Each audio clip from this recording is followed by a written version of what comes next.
Alright guys, a quick one. Here, I'll detail how to set up screen time on iPhone. So if at the end of this you found this offer informative, please don't forget to like and then subscribe. Now the first thing to do is go ahead and open the settings app, scroll down, locate and click on screen time. To set up your screen time, scroll down as well. You want to click on app and website activity under limit usage. Then turn on app and website activity. If you scroll down, it should say the app and website activity added to your screen time. Now scroll up. Then you should see all devices. You should have access to all app and website activity. Click on that.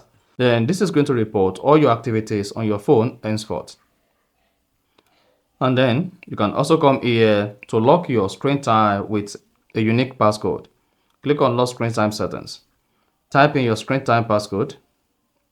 Repeat the screen time passcode. And then you'll be prompted to confirm your Apple ID account. So go ahead, type that or skip. And then you have your screen time running perfectly. So that's exactly how to set up screen time on iPhone. So if you found this offer informative, please don't forget to like and then subscribe.